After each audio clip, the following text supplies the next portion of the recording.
preservation of and increased access to the 92nd Street Y Humanities Audio Archives is generously funded by the National Endowment for the Humanities. And it is my pleasure to welcome you to the second evening in this third year of our series, The Human Mind. This series was developed in order to provide a context in which to probe theoretical and practical models of the brain and its functioning, to discuss how the brain relates to the mind, and in this third season, to examine the nature of human consciousness and the sources of creativity and identity. Each of the three remaining speakers who are participating in this series will lecture on a particular focused topic, helping to clarify some of these complex issues for us. The format tonight will be as follows. Most of you are familiar with it. Dr. Ornstein will first present his talk entitled The Nature of Human Consciousness, following which he will respond to questions which you have written on the index cards which you received upon entering the hall. About 3/4 of the way through Dr. Ornstein's talk, ushers will pass down the aisles and collect the cards, which will then be brought backstage for presentation. Our guest this evening is Dr. Robert E. Ornstein, psychologist, author, and president of the Institute for the Study of Human Knowledge. Dr. Ornstein was born in New York City in 1942. He received his BA from City University, New York, and his PhD from Stanford University.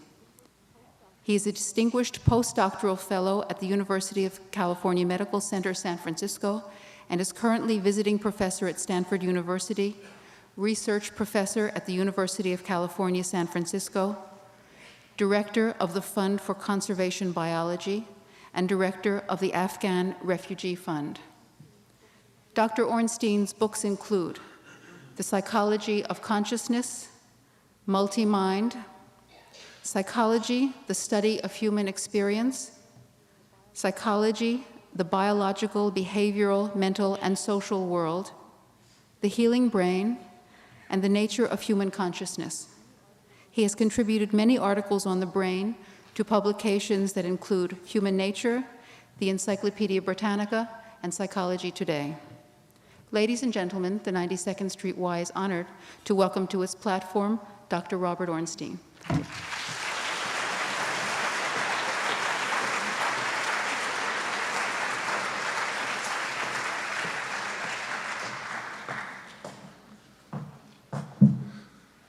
The human brain evolved over a very long period of time, and it did so to do a lot of interesting things, and it has done a lot of interesting things. We are all grateful for the human brain.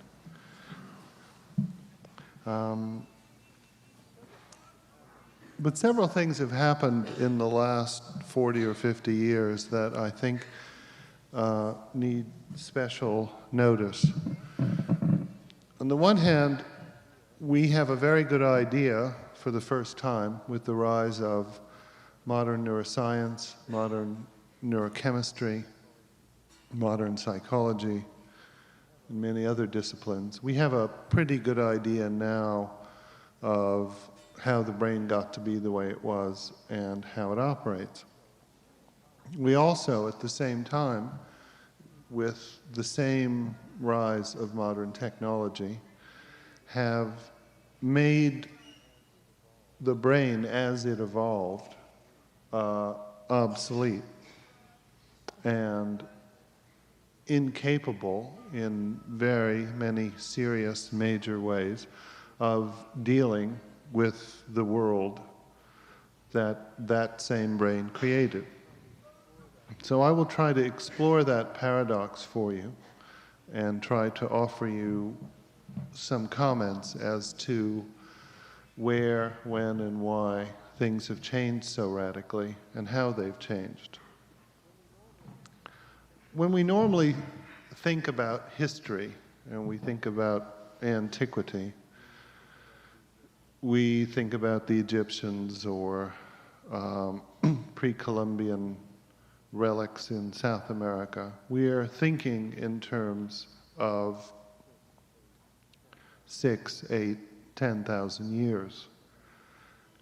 And when we think about the modern age, we tend to think that almost everything started after the Second World War, that anything that was really important would have been discovered or rediscovered after the Second World War.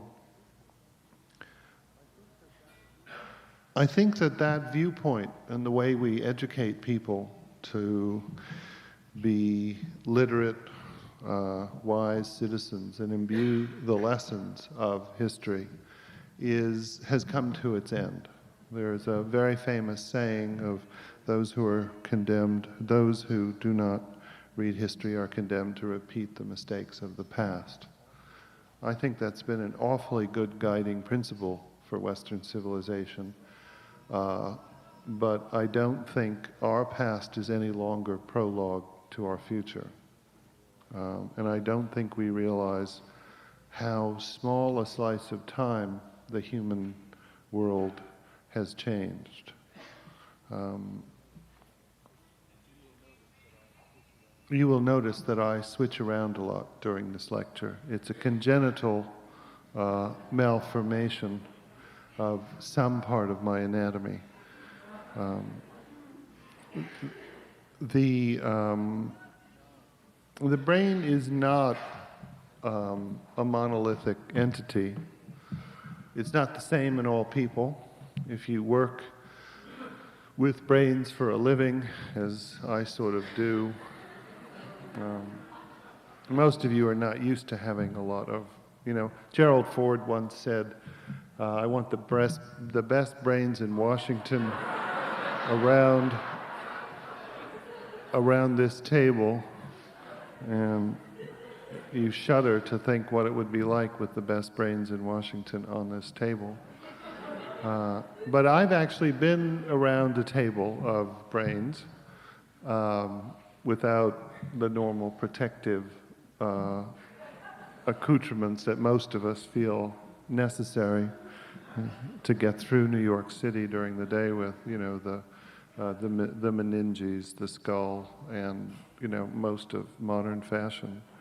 And the one thing you notice about brains is that while you could describe them as similar, and when you look at the television series The Brain, there's always a picture of the brain. The brain always appears, and here it is. And you tend to think that you have that brain, or a similar version of it. But in fact, people's brains are as different as people's faces. Now, you could draw an idealized face, and I happen to have a sea of bewildered, angry faces looking at me at the moment. But you could say, well, there is a face, and in most people's faces, the eyes are somewhat above the nose, and for most people, the mouth is usually below the nose, and the chin is below that. And those of us who have hair, it's usually above the eyebrows, and so on. So you could have a representation of a face, but you know very well that you have, you're easily able to recognize any friend of yours in a sea of faces in a crowd. Okay. What we suffer from technically is the kind of all brains look alike to me syndrome. When you first see brains, they all look the same, and then you begin to see how different they are. Secondly, we have this explorer problem with the brain. First models of the brain done are like the first depictions of a continent like Africa. That is, it's drawn all as one great mass. It's not divided up into different territories, different countries, and so on. And as familiarity with the terrain increases, people begin to understand that there are a lot of different things in Africa, a lot of different countries, a lot of different territories. Some people, of course, never learn. Ronald Reagan came back from South America and said one of the most, I'll have a few quotes from him this evening. Well, maybe I'm a Reaganite. Why are you all laughing? Maybe it's not. But he came back from South America saying, hey, you wouldn't believe it. It's not, they got all sorts of different countries down there. You know, and he did say that. It's in one of these famous books of his quotes. But we're pretty much like that when we're dealing with the brain. We don't really normally credit how different, one, people's brains are, and two, how different brain processes are within a person. We do a few times. We look at The Three Faces of Eve, or the movie or the book Sybil. Was Sybil made into a movie? Was it? And we begin to see how can these people have several independent personalities in them, and so on. But my research and many other people's research points to a conclusion that is radically different from the way we normally look at ourselves, and that is that there are a whole host of individual kinds of thinking inside everyone's brain. They're not necessarily organized in the way that the early, say, analytic psychologists tried to deal with it. They made great strides trying to break down the idea that consciousness is in some way unitary, but I think their early models of it weren't based enough. It wasn't their fault. They just weren't based enough on accumulated scientific evidence about nature of brain processes or the nature of thought processes. We know a little more now than we did 100 years ago. Not an enormous amount, but a little. We know enough to say that there are specific kinds of divisions of mental processing in the brain, and they seem to be fairly genetic. They seem to be fairly common to all organisms, and they're not just to the human brain.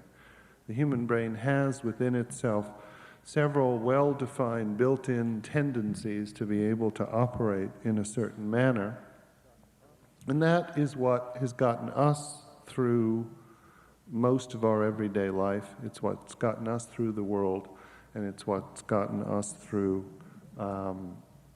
much of history. But more importantly, it's what's gotten all other organisms through history. That our history is really not just from Egypt on. Our history is from Australopithecus on and before. The same neural processes that first got developed in very early 2-, 3-, and 4-celled organisms are still around today. That our history is one of billions of years of natural selection and development. Billions of years which cause the nervous system to operate in a certain way, and as it causes the nervous system of almost all animals to operate in a certain way. And that's our real heritage. Our real heritage is not the Jews, the Christians, the Egyptians, etc., but our real heritage is biology. And people who think that our education is wrong because we haven't learned more of what an educated Oxford man, and I say man quite deliberately, before the First World War should have learned. The classics are, I think, pointing to something that's very important. Clearly our education is way off the mark, even if it were administered better, but we are changing the world more every decade than our ancestors did in millennia. And we have changed the world in many important ways more since World War II than the world has been changed since Australopithecus. And we haven't changed at all biologically. We're the same old jerks going around. And we haven't changed our educational system at all to handle it. As a result, we are dealing with a world that is almost unimaginable by our normal mental routines. And the way we judge things is so simplified along certain lines with only very small parts of our mental apparatus that it's very hard for us to shift. So the mind is actually like a team of people, sort of like a basketball team with one star. You know, how many of you know basketball teams? Very few people. I won't go on about basketball teams.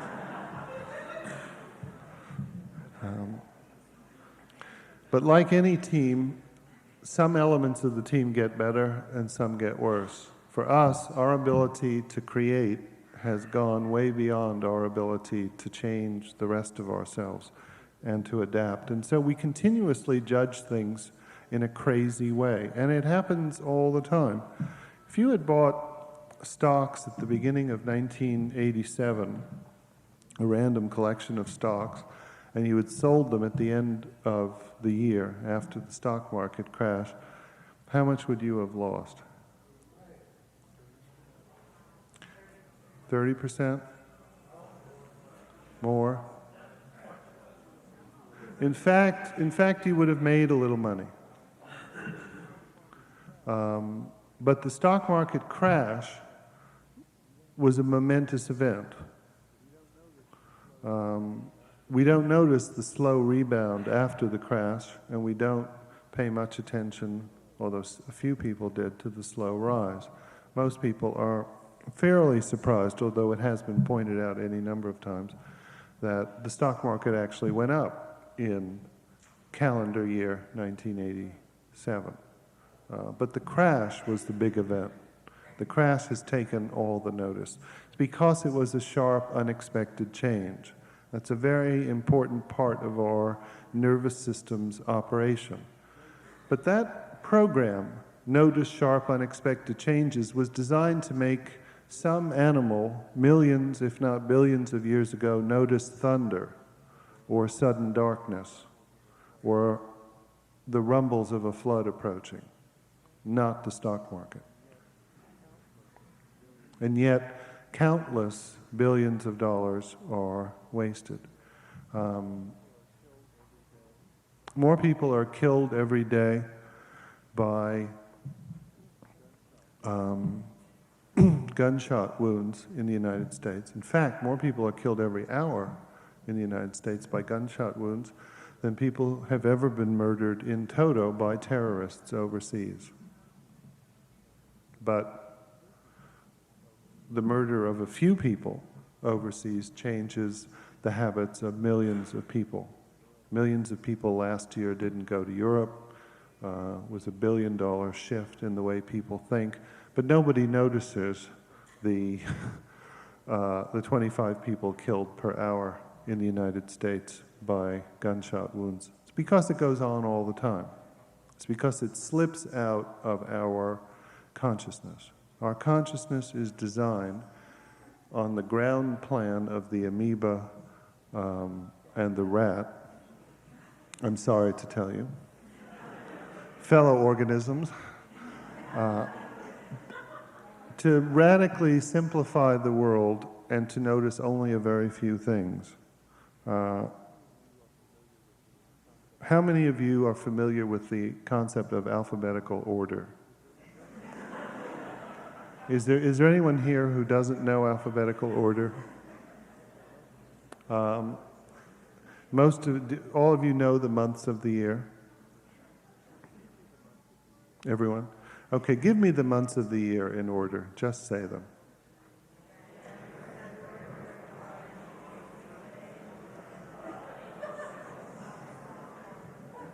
Is everybody confident? Right.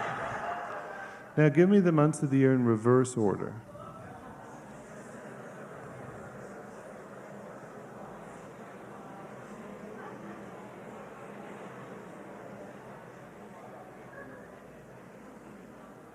Has everybody got it? It's a little more trouble, but you can do it. Now give me the months of the year in alphabetical order.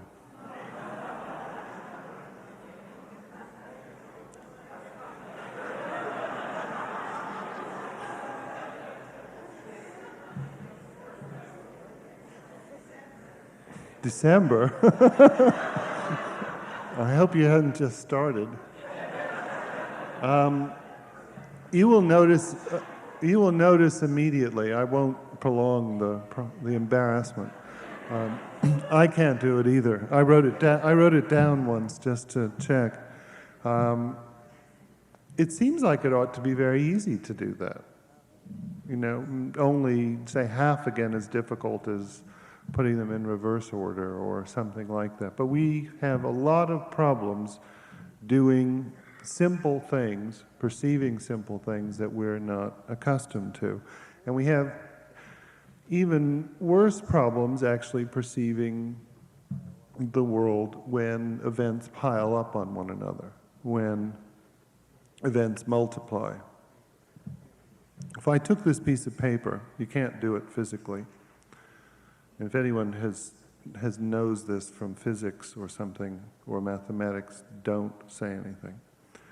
If I took this piece of paper, no time do my fingers leave my hands, and I folded it over on itself, just like this, and I kept doing it 50 times, right? How high would it be? Do you think it would be this high? How many think it would be this high or below? How many think it would be up to the ceiling? How many think it would be higher than the ceiling? You're fooling me now. Higher than the ceiling. Much higher than the ceiling. Very much higher than the ceiling. The answer is it would reach the sun. Try it. I told you can't do it. If you just take a piece of paper 1/100th of an inch thick and multiply it by 2 to the 50th, you will get 125 million miles.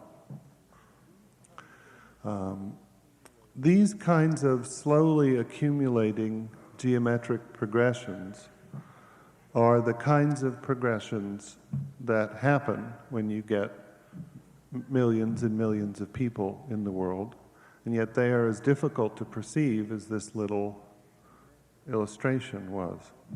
In the next couple of years, more people will be added to the world than existed at the time of Christ. It's just this gigantic multiplicative juggernaut is moving along. And my point is that human consciousness evolved long before we think. The problem that we face in dealing with the human future is much, much more profoundly, I won't say difficult, but profoundly complex, if you can actually say that. I don't really have the right word, than we normally think. It's not just a matter of redoing a few things about education or teaching people a little better about what some Greeks said about a world that doesn't exist. It means fundamentally shifting the way we relate to one another and we educate one another.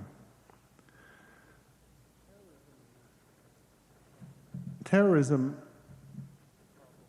along with the problem of AIDS and other headline events, are very much part of our time. And terrorism works for the same reason that people generally misperceive or have misperceived the stock market. It's simply because single vivid events are what the human nervous system and all other nervous systems are designed to focus on. So it's a good deal. I actually don't understand why there isn't more of it. It's a very wise investment strategy for any group. You get enormous amount of publicity for what you do. And it's not the media's fault.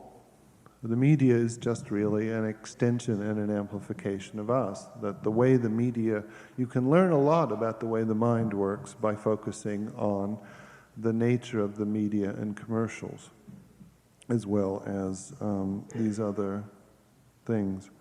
Terrorism taps into the part of the mind that's very receptive, because the mind tends to tune out the familiar. 300 daily murders get tuned out.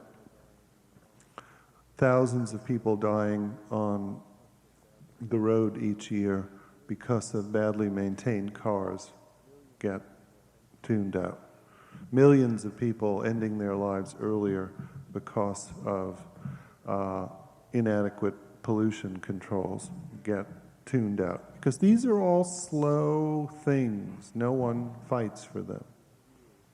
Our consciousness is not geared, and our decisions are not geared towards understanding these slow, huge changes that occur, just as it's generally surprising to see that a piece of folded paper, folded 50 times, would reach the sun. Bob Dole will probably lose the presidency because of it. His campaign, he was doing awfully well in New Hampshire, but he forgot that people base their judgment not on how well you do, but how well you do versus how well we last thought you were going to do. And he made this tremendous mistake by letting people think he was going to do well just before the end when he didn't. He was losing to Bush by 27 points 2 weeks before, and he lost to Bush by 8 points. This is not bad. Except it was a disaster for him because the polls before said that Dole might win, and he might win by 5 points. So everybody treated it as a change from what they expected. So Dole is down. If you begin to think about how most of your judgments are made, they're made not at all on how bad, good, or present something is, but on how things have changed since some other time. Almost every presidential election, and again, my point in using these current events examples is to show you that these fundamental aspects of the nervous system that evolved long before anybody ever thought of us, that these aspects of the nervous system make us judge our current world very badly.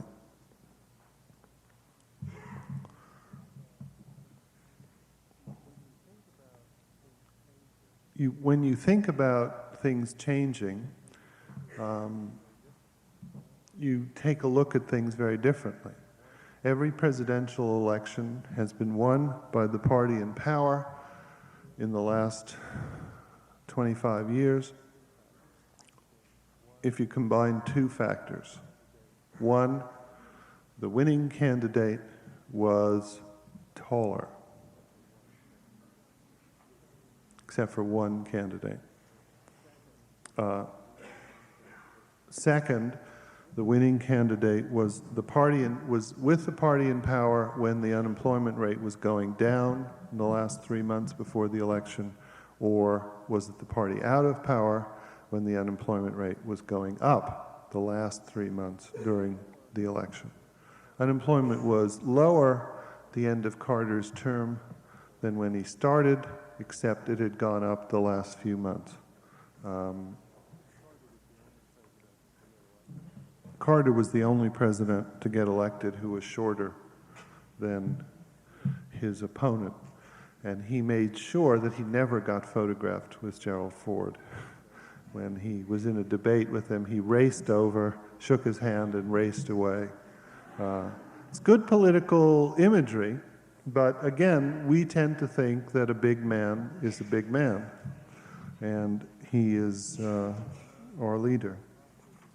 A group of Americans was held hostage at the U.S. Embassy in Iran from late 1979 to 81. And Carter said he would make this act the center of consciousness of the American people. Again, a perfect paradigm of the mind. International terrorism, hijacking, 14 months, unceasing media attention. All the hostages were released, Of course, Carter had lost his election by then. Hundreds of millions of dollars had been spent on abortive rescue missions and a lot of other things that I think will only come out in a few more years. While this was the center of attention, 15,000 civilians were murdered by gunshot wounds, 25,000 people were slaughtered in highway accidents, and about 100,000 people died from easily preventable heart attacks. But again, none of those stories make the news.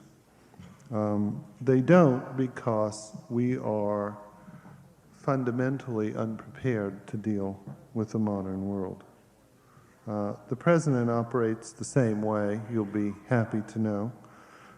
In his explanation of the Iran-Contra affair, he said he perverted this important U.S. global policy, that is, not dealing with Iran, because his mind was similarly fixed on another set of hostages. He said, I let my preoccupation with the hostages intrude into areas where it didn't belong. The image, the reality of Americans in chains, deprived of their freedom and families, so far from home, burdened my thoughts, and this was a mistake. Now this is him excusing his performance. What we have to begin to understand, in my view, is that we don't actually experience the outside world at all. Rather, we have 4 or 5 different kinds of mental routines inside ourselves, and we form a caricature of the world. And a caricature, if you look at political cartoons or if you look at famous caricatures of famous celebrities, a caricature picks a few isolated events in the world.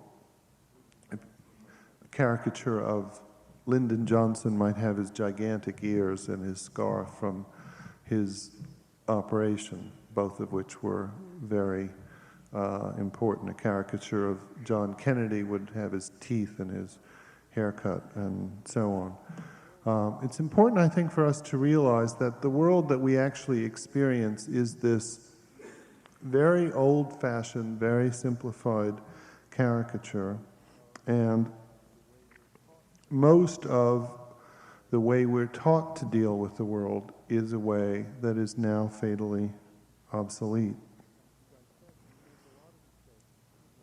As I said, we make a lot of mistakes about the stock market, about the political campaigns and whatever, simply because we don't perceive things correctly. The important part of the caricature is we're interested in focusing on new events, something happening versus nothing happening. You're, for instance, relatively unaware of the weight of your feet against the floor, the process of your breathing, and many other things that are presumably going on all the time.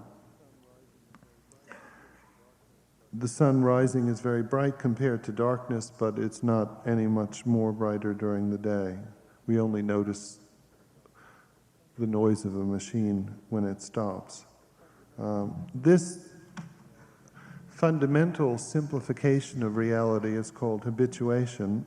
You can just think about it very simply, that the nervous system works on a few separate principles. One is, what have you done for me lately? That is, it only remembers short-term events. You might have noticed this in your marriage or in your job, but it's more fundamental even than that. That people are no good at all, and we can't really get them to do anything about it, about remembering anything over a very short term. Jet pilots get habituated to everything working correctly in their computer automated jets. They make a lot of mistakes because very little happens, and they kind of tune out the whole thing and start thinking about the baseball game or their date in the city that they're going to. their minds tend to wander, and if you actually read the protocols of airline pilots, you would be as nervous as I am going back to California. Another fundamental feature of the brain is don't call me unless something exciting happens.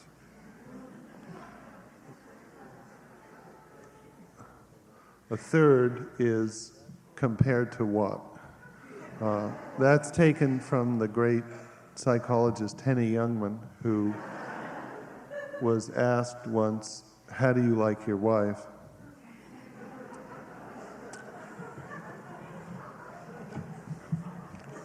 And you can guess what his answer was.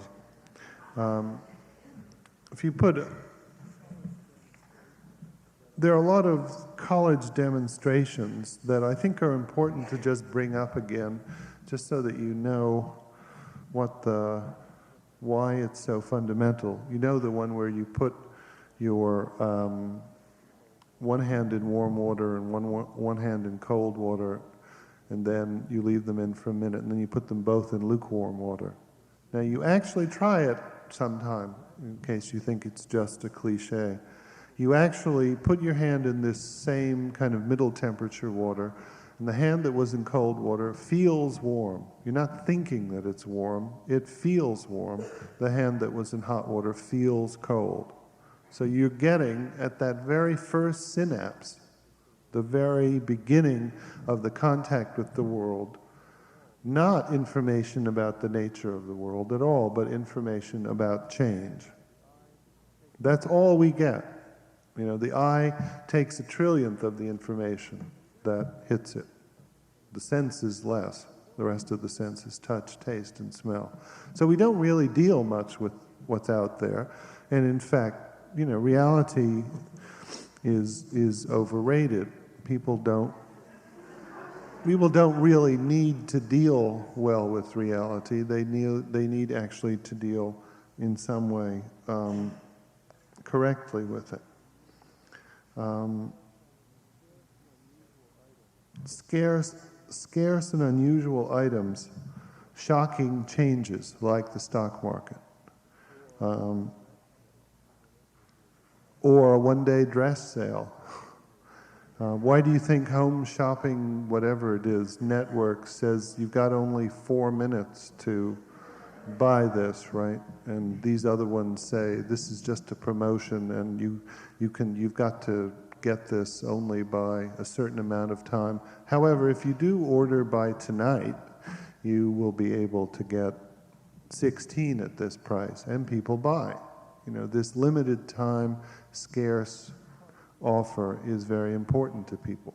It's partly because there is a whole program for responding to scarcity in the nervous system. I had a car painted about 25 years ago, and I read an ad for Earl Scheib Auto Painting, and it said last 3 days for whatever the price was, you know, $29.95 in those ancient days.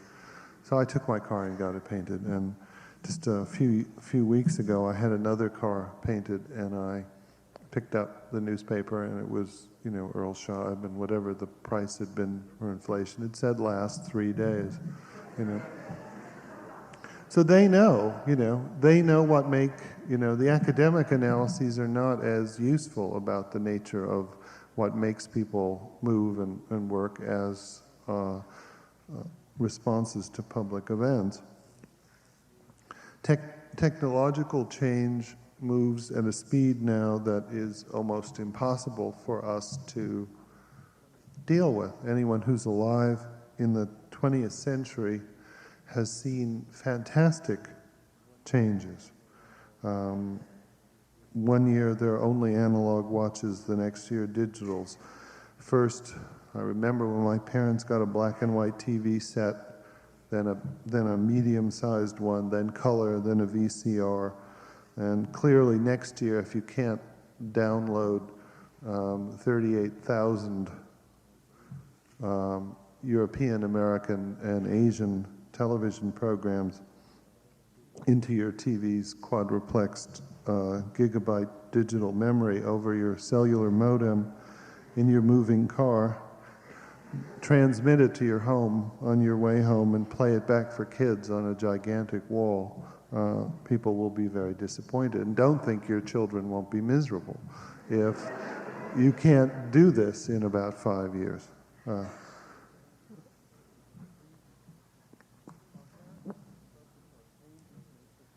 Our caricatured focus on changes makes us remember the beginnings and endings of almost all events better than middles. It's a very simple, it's one of the most boring psychology experiment imaginable. You know, you give people a bunch of words and they remember the first words and the last word. But first impressions are very important because of the way the mental system operates. Everybody knows it when they go in to say, have a first date or on their first day on the job or their job interview. You don't go in dressed terribly and say, well, you know, this is just a bad day for me, you know. A word at the beginning of a list heard once is recalled 70% of the time, words in the middle less than 20%, and words at the end almost 100%. In 1980, presidential candidate Ronald Reagan, you remember him, illustrated these principles. He said, politics is just like show business. You need a big opening, then you coast for a while, then you need a big finish. That's what he said. He's the President of the United States, and as some comedian used to say, you're not.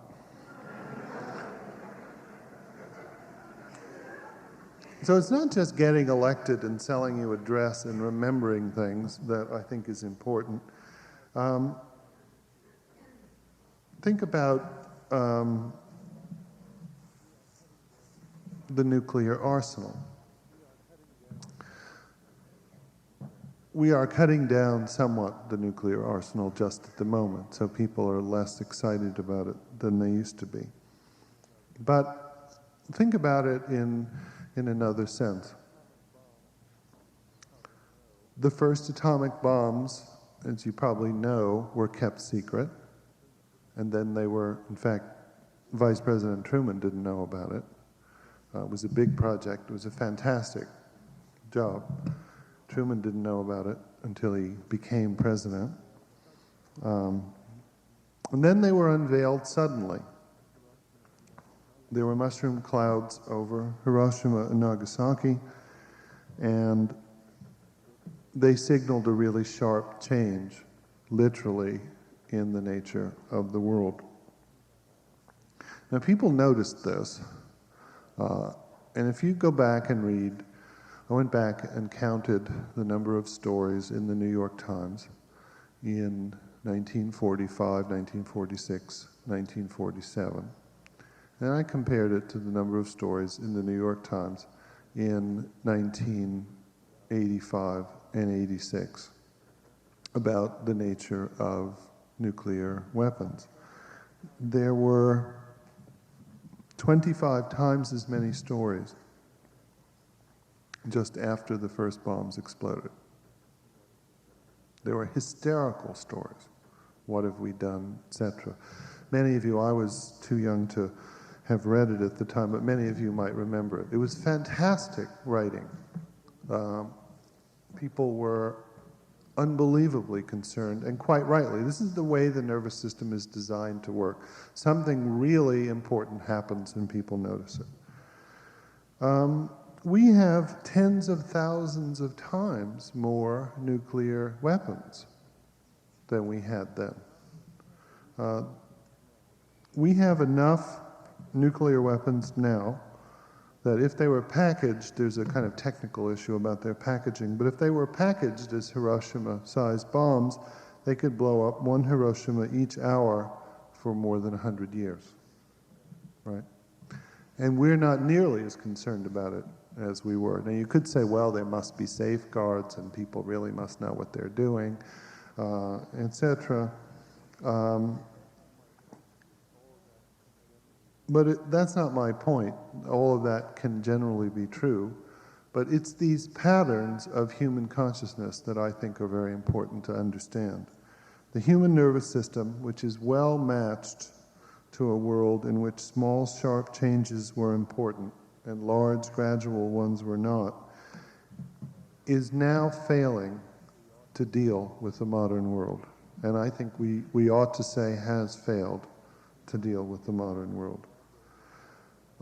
In my view, and the view of a collaborator of mine with whom I've just finished a book called New World, New Mind, our consciousness and our world are mismatched now.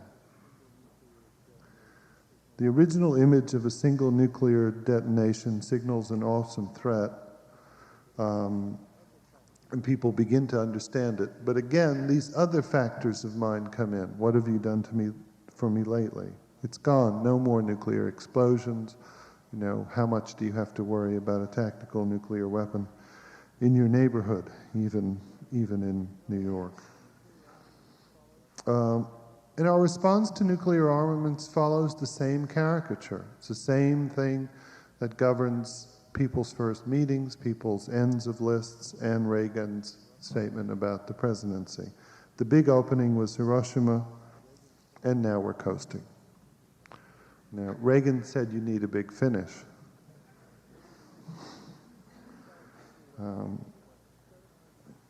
Think about nuclear weapons another way. A set of hydrogen bombs joined to an intercontinental ballistic missile is a fantastic triumph. Again, one of the members of the human team has done any number of things, and not only this, in a completely unprecedented way. I mean, humanity started out as a few relatively large molecules in a tiny droplet in a primitive sea, and now itself has developed the capacity to annihilate much of life on Earth. Now, how did we do this? And forgetting that, why do we do it? And why aren't we beginning to take a look at the way that we have to redirect our educational efforts and redirect what we're up to?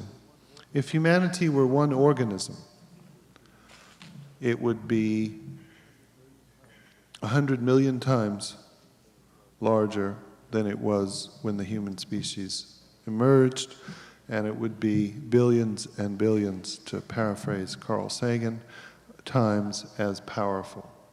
I mean, think what a person can do now, and think what has happened in history. In any one of hundreds of nuclear submarines, there's more power, more firepower than has been exploded in all wars in all history. And we have hundreds, and so do the Russians, of submarines scattered around. Right? This has all happened in the last 40 years. And this and many other things, the population problem, the pollution problem, our response, our hysterical and inadequate response to AIDS, our ridiculous responses to terrorism, our responses to one-day sales in the stock market, are all part of the same problem. The American mind, you could say, has been closed. People have said it was closed. But it's not just the American mind. We are in for a real change. And we're in for a real change that has to come very fast and has to come continuously. If we actually change the world more every decade than many of our predecessors did in millennia, and we've changed the world more in the last couple of decades faster than that, then we can't really have an educational program that lasts more than a decade. I mean, we simply can't have it anymore. That we simply have to refashion education anew each year. We have in Los Angeles, there's this big deal now. You know, I don't know if you know about this. Maybe it's the same in New York. This big deal about, well, we don't want our kids to go to school in the summer. Right. Now, the amount of information a kid needs to know, right, in 1985, 1990, is, let's say, conservatively 2,000 times what he needed to know in 1800. in terms of how he's going to deal with the world and what he really needs to know. But he's not going to school in the summer, and there's big fights about it because kids, you know why kids didn't go to school in the summer? You must know. Because they were needed to help with the crops, right? We don't need them there anymore. We need them to do something else. But it's very difficult for people to make very simple changes. The human experience is a different kind of experience than any animal that we know about. You know, it's more interesting, I think, and more exciting than any science fiction. We have continuously turned the tables on the world, and we've continuously spooled ourselves up and up and up and up into a cycle that has been unparalleled in any organism. First of all, the human brain developed at a rate faster and changed faster than almost any other organ in biological history. Something awesome happened 4 billion years ago, or at some point between 2 and 4 billion years ago, to light a fire in the brain. And something made a sort of slowly changing upright ape grow enormous areas of brain, like building one of these giant skyscrapers on top of a mom and pop grocery store. That's sort of the way the brain developed. You've seen them in New York where the mom and pop grocery store doesn't want to give up, so they get some kind of variance and cantilever a skyscraper over it. Well, that's the way the human brain has gotten developed over its old brain. And this happened only the last couple of million years.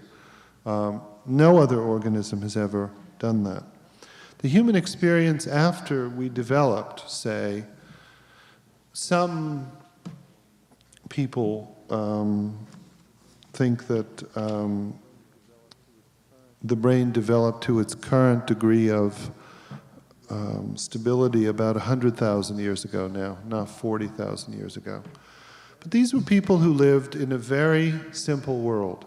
They were people who lived in a world where they did not have the kinds of troubles that we normally associate with early man.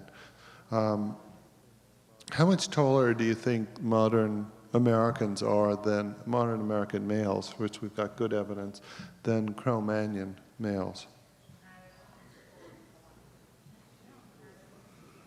They're shorter. The average height of all the Cro-Magnon males was 6'1", but we don't realize there were only 1,000 of them in France. And France is noted for its food, and 1,000 people could eat relatively well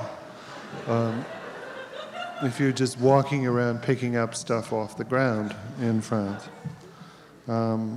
The big change that made people smaller that we tend to think of happened in the Middle Ages, when people began to mix from different continents. There was lots of disease, there was lots of overcrowding, and there was very little food. Early man and most hunter-gatherers led a fairly stable, fairly placid life where they didn't have too much to worry about. One study showed that the average hunter-gatherer had more leisure time than the average Frenchman of 1975. That's because the study was done then. So it wasn't really a very hard life. It's not like we came out of savagery. But we decided to do something different. We decided to spool up our world, and we planted crops, and we started cities. And the normal restraints on human life are this kind of go as far as you can go until you have a disaster. And you'll see, it takes the downing of one DC-10 in American Airlines in 1980 for people to notice that the DC-10s were failing. So basically, we're very good at responding to disasters. As soon as a disaster happens, we fix everything.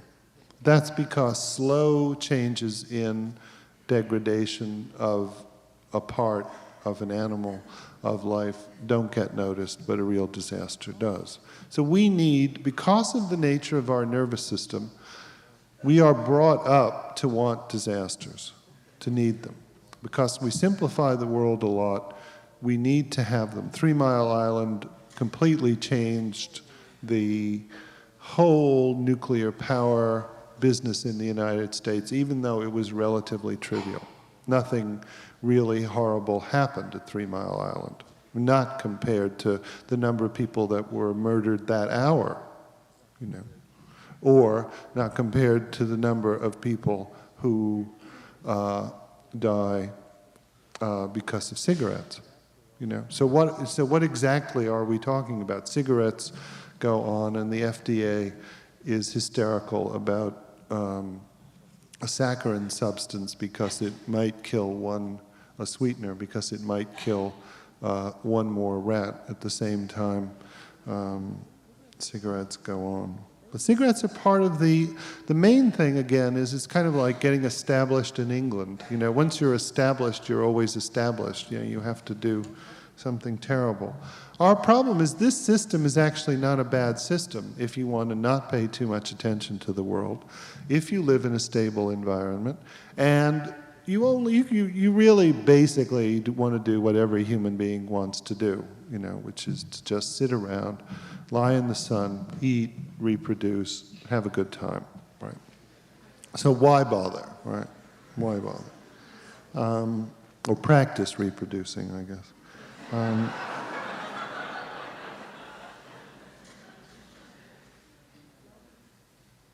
The problem with that, and I think the reason I'm giving you so much time about the kind of nature of human consciousness on this level, combined with some work on the brain, is that this is very deeply ingrained in us.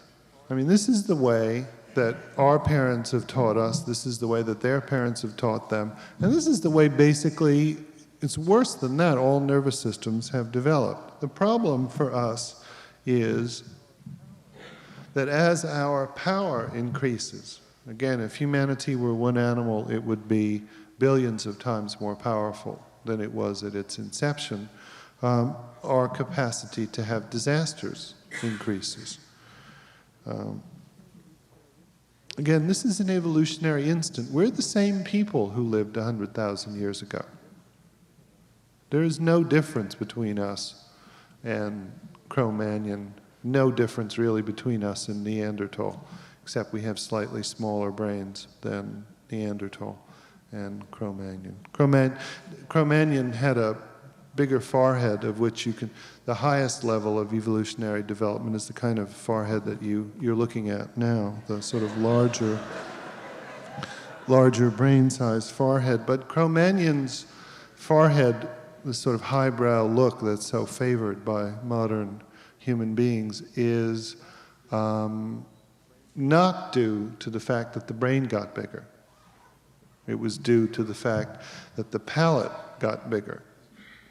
And the palate increased in size so that a vocal cavity could develop to make more sophisticated sounds and just push the brain up in the head. So brain size hasn't really increased in 125,000 years, let's say.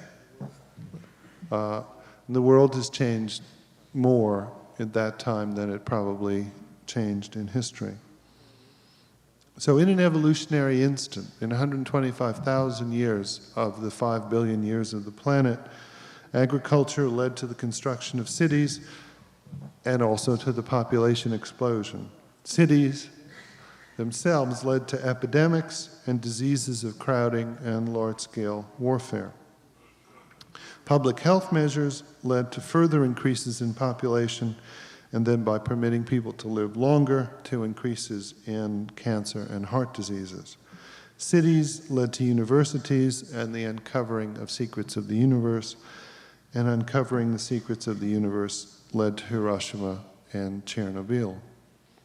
And the problem that we face is we can only begin to imagine what's next. It would be very hard for a peasant around the time of Christ to think of 1.5 billion people dying in a half an hour. But we could do it. You know, it is just, there weren't 1.5 billion people first, and there would be no possible way of doing it. But this period that we think of as antiquity, we have to begin to shift our viewpoint on. Those people were not kind of illiterate savages. They were us, just as people 100,000 years ago were us. We haven't changed much. Our information has changed. You know, we know how to load word processing programs onto our hard disk, which people around the time of Christ had little experience with. But that hasn't actually produced any shift in human consciousness. We're the same old people, what I call the SOB theory, same old brain. For some reason, and it's probably because of the relative ease with which people are very good at innovating and the relative difficulty that people have with judgment, that the possibility of innovations is so great, and the possibility of handling those judgments are so difficult, that human beings are caught in this perpetual stress. It's almost as if people with one part of them are reaching for the stars and the rest of them are literally reaching for the stars and the rest of them are rooted in the ground. We're the only animal that goes beyond our inheritance. We're the only animal that lives way far away and in way different circumstances from the way we started. Our society has developed by a kind of what I call, my collaborator and I in this recent book, call unconscious cultural evolution. We have evolved a society to deal with computers and traffic and the nuclear threat. But it's my view that the time has come that we will have to do something much more radical and much more different than we have done before. We have to begin to understand first some of the things I tried to mention, that our history is not a short-term process of a few thousand years, but our history is a process of millions of years. And secondly, that people have to begin to make their calculations about their own life, other people's lives, and the nature of their world in a radically different way. And we have to realize that we're just bad at certain sorts of things, but we do them. We're not, you know, we build television sets, we build other things, we can program computers to do things, but if we have to compare everything, just as we have to compare temperature, then we have to begin to look at and try to develop some mechanisms of absolute judgment. You know, if the stock market has gone down a certain amount, biggest drop in history, right? We have to know where we are at these different moments. If we are trying to teach people to understand the nature of the world, it simply isn't going to do anymore to teach them to understand a world that died, really, certainly before the Second World War and probably at the end of the First World War. That was probably, in my view, the end of traditional human society. And in my view, I think we have been able to, as the British say, muddle through for a few years. But there is a point at which I think we have to say, we have to take our evolution into our own hands. And we have to decide what kind of a world we want, how we want to teach, how we want to handle things. And we have to begin to sort of retool ourselves to deal with the world we actually live in. The world we made, not the world that made us. Because the world that made us is dead, except for, you know, the third world is close. Life in the third world This is sort of bastardized version of the world that made us. But as I've tried to say, our ancestors didn't live like third world people live now. You know, they lived like rich tourists probably lived on the coast. You know, they did all right. So we didn't need to deal with these things. The same mental routines which originally developed to signal abrupt changes in that ancient world are now pressed into service to perceive and decide about unprecedented dangers in the new. But human consciousness is a very flexible instrument. Yeah, it's managed, people get to learn different languages, they learn different customs, they learn different ideas. People can change and have changed unbelievably radically when the information is presented to them correctly. For instance, most demographers thought that it would be impossible for the United States to stop its runaway population growth without a major government program and the kind of austerity programs that the Chinese have taken. But in fact, the net reproduction rate dropped radically in a couple of years in the late 60s, early 70s, without any coercion.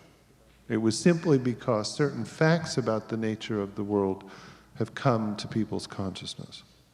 So I don't have at the end of this sort of weird little harangue, which has taken you into counting months and the nature of the nervous system and ancient history and painting a car and millions of other goofball examples. I don't have a program for you to take home with or a tune to hum. What I do want to say is that we need to begin to re-educate ourselves in a very different way, and we need to begin to present a kind of different view of human evolution and human nature to ourselves and then to the rest of the world, if I think we're going to survive. Because these constant patterns of ignoring everything, from the weight of your body against the chair to the rise of prices in the stock market, to how well Bob Dole is expected to do, to everything, have worked very well until now. And I am not alarmist that we, it's not listen to me or die. It's not the take-home message of this speech. But I do think we have to begin to shift the way we deal with the nature of the world. Now that we understand two things. We understand how consciousness is limited and how the brain is sort of divided into a few specialized players that do only a few things. Judge by comparison. Look at only short-term events. Look at only new stuff. If you think of yourself as a machine that just does that, you will begin, I think, to understand a little more about the way you think. You may understand a little more, a little less about your own difficulties, but those are not my concern tonight. We as a society are using the same old mental routines to judge things like the next President of the United States, the way we deal with nuclear weapons, the way we get rid of nuclear weapons, the way we deal with population problems, the way we deal with the continuous murders that exist in the United States, and so on. Most foreigners, when they come to the United States, find this kind of casual acceptance of large-scale murder quite appalling, you might be surprised to know. But most Americans don't seem to notice it. It's this kind of outside view that strikes them, whereas we will go to Europe and notice how sort of undynamic their society is, and think, well, you got to have a lot of murders in order to have a dynamic society, or something, that we will say. We need a kind of outside look at ourselves, and we need a kind of continuously revised both school curriculum and social understanding, because it's the moment, I think, where our conscious capabilities have to take a hold of our evolution. Call it conscious evolution, if you like. and develop society in a way that actually suits us in this era. Because this old do things until a disaster happens can't work in a world where the disasters are unmanageable. No organism ever before could have ended life on Earth. It's not only even 1.5 billion people dying in a year. I mean, it's just not been conceivable that 20 guys could annihilate life on Earth. It's not conceivable that hundreds of millions of people will have their lives shortened by cigarette smoke, acid rain, and daily murders. And because it's not conceivable, we don't think about it. Simple. We have to begin a different view. We have to look at who we are coldly in the light of modern evolutionary, psychological, and physiological knowledge, and we have to begin a process of change. And if this lecture has contributed a tiny bit to your awareness of it, I thank you for it. Thanks a lot.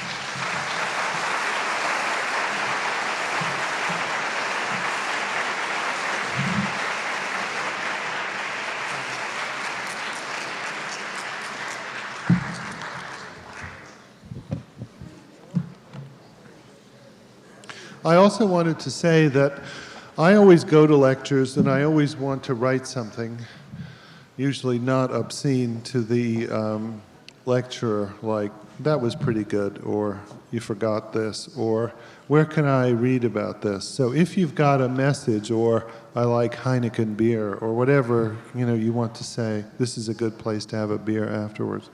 If you have messages or something you'd like to communicate with me, you're welcome to write that as well, and I'll read it and get back to you, as well as questions. Thank you, Dr. Ornstein.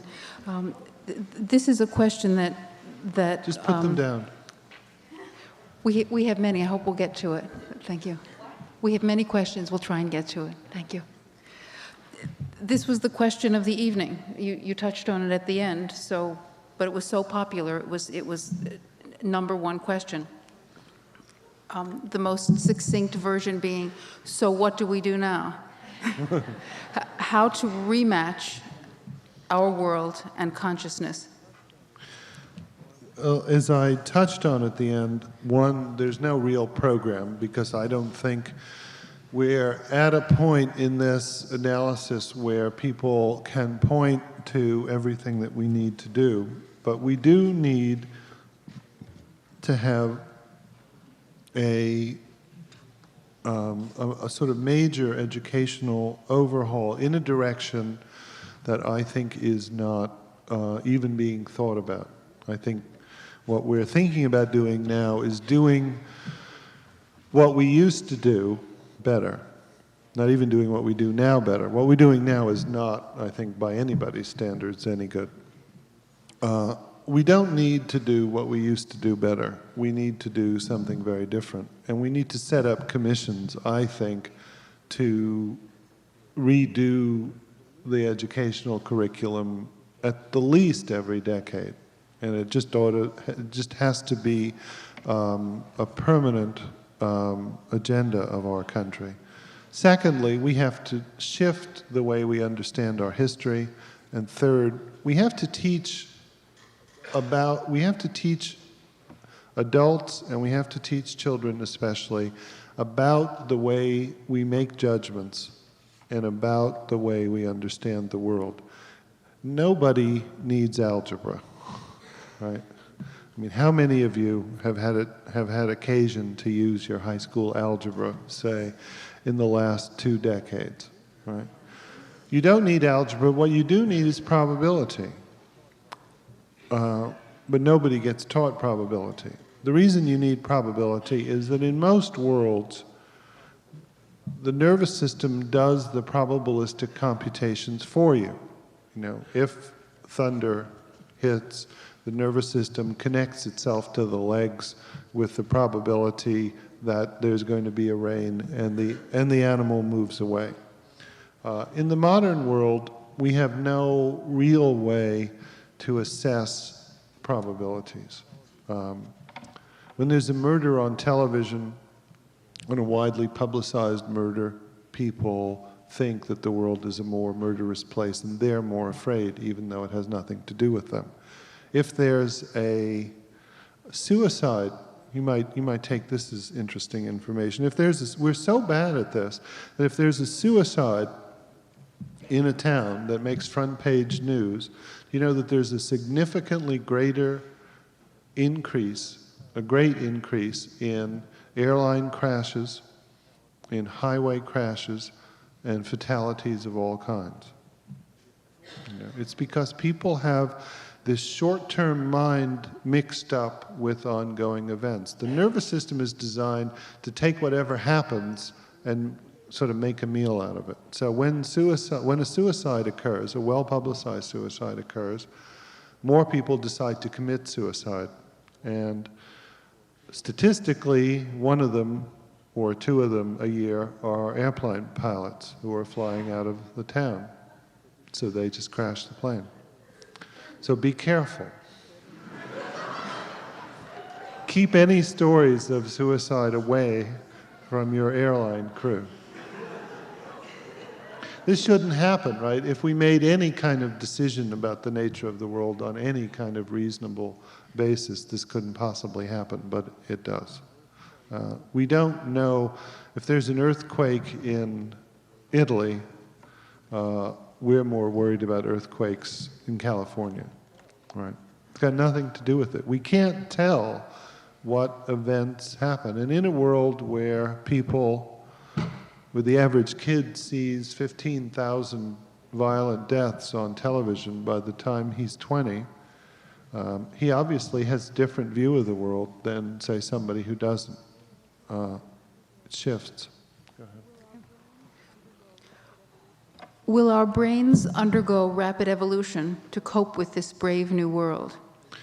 Well, the brain has not undergone, let me say this, any significant evolution. Probably there are a few things that people could have described that have changed. But since the brain has not undergone any significant evolution in 125,000 years, it is really unlikely that if we're talking about the time frame, say, between now and 2010, that there's going to be much hope from genetics, nor will there be much hope from biotechnology. Biological evolution and cultural evolution work by the same process, the sort of shift in the composition of a population, but a fast biological change, even done with rapid breeding or looked at in very quick reproducing organisms, you know, an immensely fast, very small change would take 300 generations. So the time frame between biological and social evolution is for all intents and purposes completely out of line. We can say for our purposes, that is for our lifetime and for the problems we are dealing with, biological evolution is done. There's no hope that a master race is going to spring from our loins next month in order to deal with this. Unfortunately, it doesn't happen that way. The people don't inherit characteristics of their predecessors, and we are, you know, the same Stone Age people, just, you know, walking around here.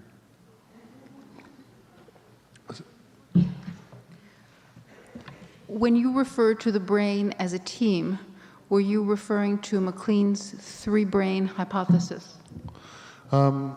MacLean's hypothesis is, again, an early and I think much too simplified view. Again, he developed this in the late 40s, early 50s, and it was, again, a breakthrough to look at three different areas of the brain, brainstem, limbic system, and cortex, as being very separate.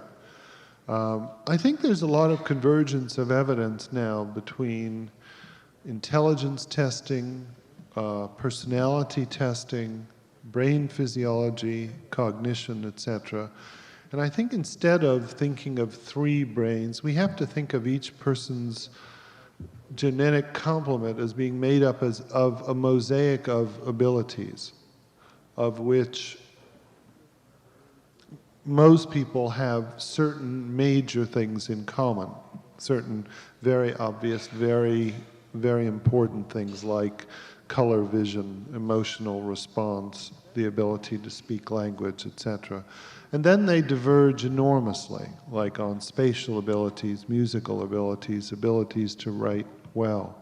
So I think the ultimate psychology of this will have a kind of 3-dimensional cube with a lot of different tiles on it, where you have an idea of where you are on a lot of these fairly definable skills. For instance, it's probably true that spelling is pretty innate.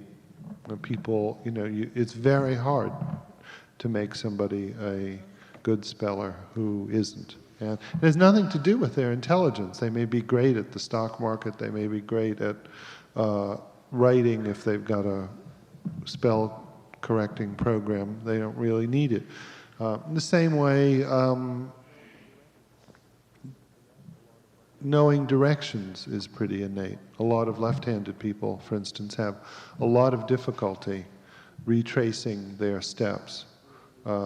It's just, again, it's got nothing to do with it. It's pretty endogenous to a group of people. So I think we will eventually have a map that we'll be able to draw of people and say, here's your complement of abilities. You certainly can improve some, but here's where you come in. And it won't be 3 things, and it won't be 1,000, but it'll be in the order of 100, I think, large units that I think we would be able to say are pretty genetically specified. The third psychological need in Dr. Abraham Maslow's theoretical hierarchy is the need for familiarity, for safety. Freud, too, had the notion of self-preservation, the human search for a secure place to exist. It would seem that we desire steady, comfortable, familiar images. Why then do you think drastic change captures our attention? Can you suggest a biological or psychological theory that illustrates this? Well, we desire these kind of comfortable, steady states simply because and again, I would caution too much reliance on people's sort of pronouncements about what human beings need. Maslow and Freud, I think, both spoke to a certain kind of need in people, which is for this kind of security. But not all people feel this way, as you probably noticed. I mean, there are, nuts that we all know who are forever, going out, I mean, people, there are people, you may not believe this, but there are people who, at least in my state, in the middle of a perfectly nice day, will get up at 3 in the morning, they'll strap some kind of torture devices on the top of their car, they'll put chains on their car, they'll drive when they could be sleeping 4 or 5 hours up, some difficult hill, and brave the weather conditions. They will get out, they'll get hoisted up some other hill, they'll go down this hill, right? They haven't gotten anywhere yet. They'll go back up the hill, they'll go down the hill, and some of them, if you work at a hospital, you see they come back with broken legs, right? They've lost their night's sleep, they stay overnight, they come back at the end of the weekend, they're happy that they haven't gotten hurt.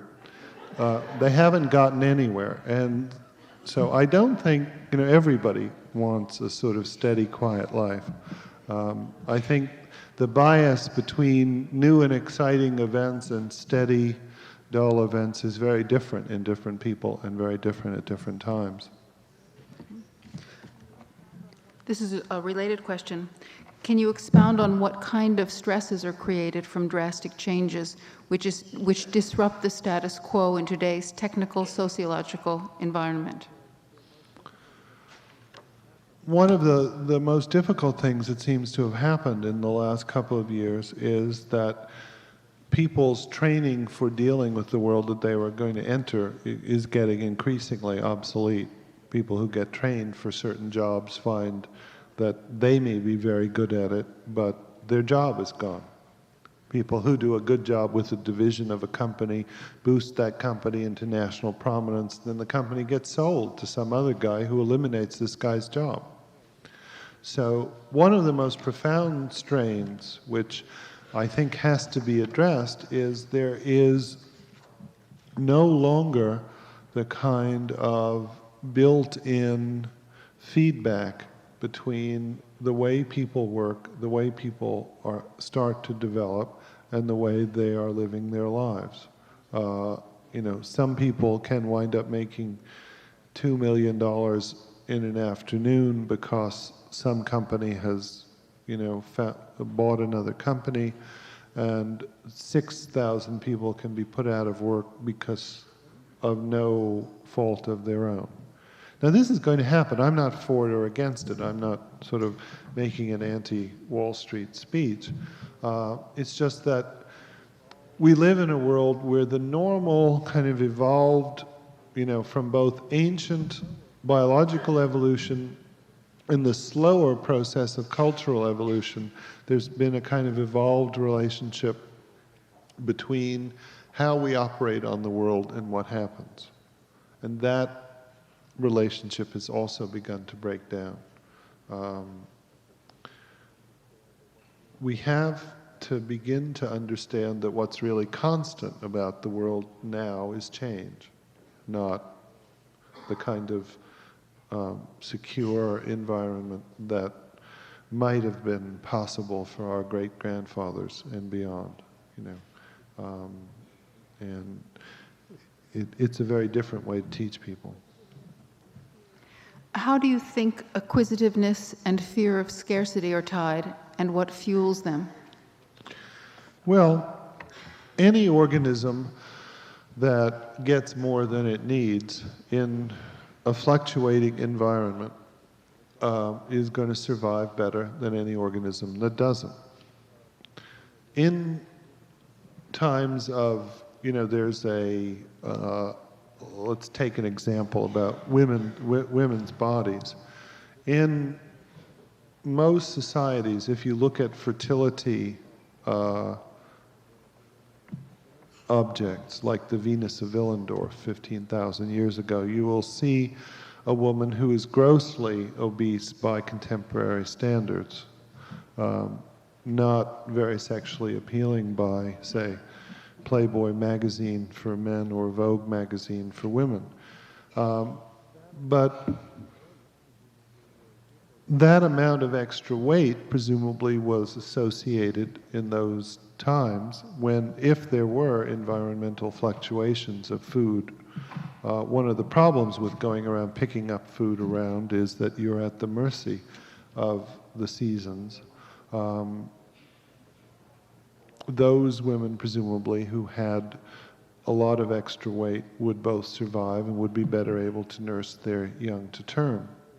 The same is true about scarcity. Now, we are definitely set up to deal with a world in which things are going to be scarce. But our problem, living in New York, is how to avoid eating too much, right, at lunch, not when is our next meal coming from.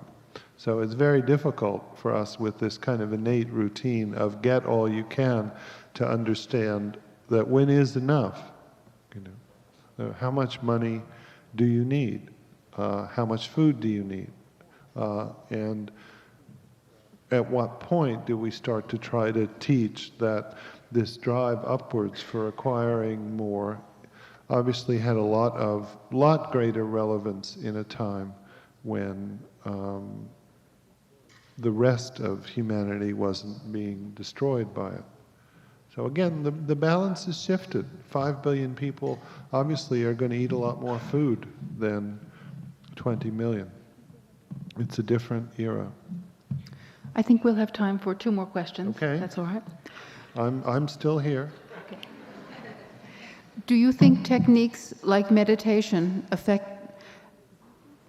Let me start over. Do you think techniques like medication enable the brain to more adequately prepare it for coping with the newer reality you speak of? I think it depends what you mean by meditation. I think for people who are the classic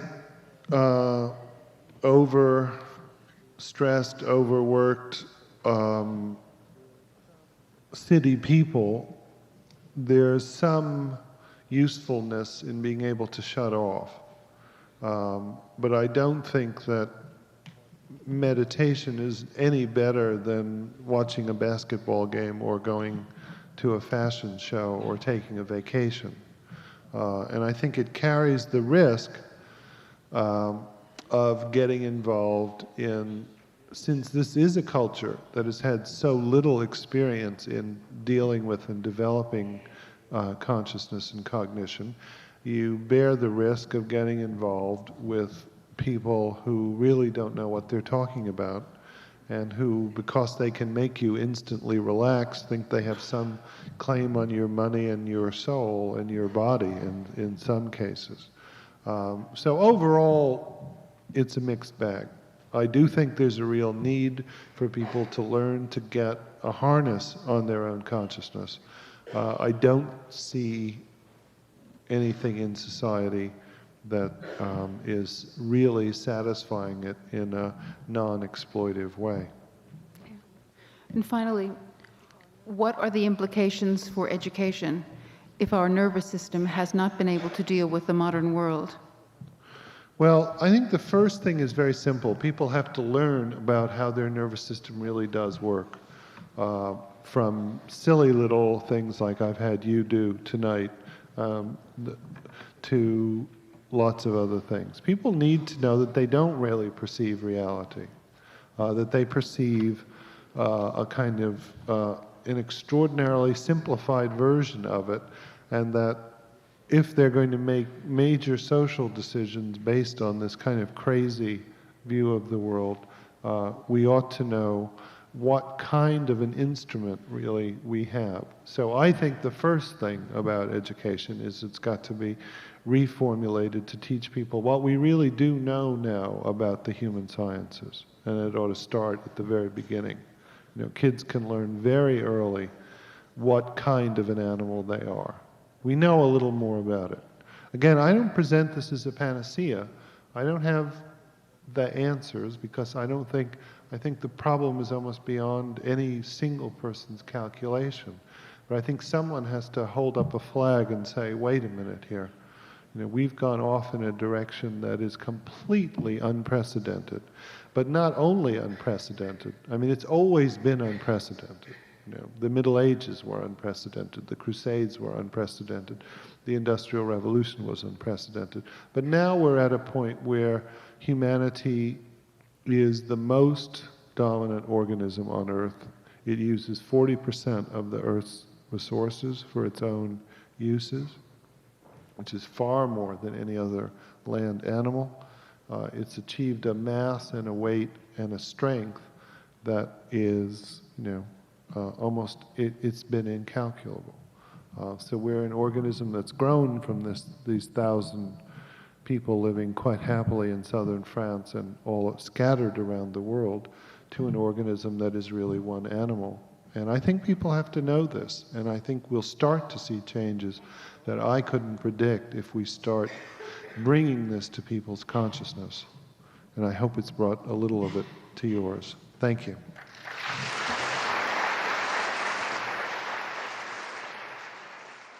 Thanks for listening. For more information on the 92nd Street Y, New York, and all of our programs, please visit us at 92ny.org.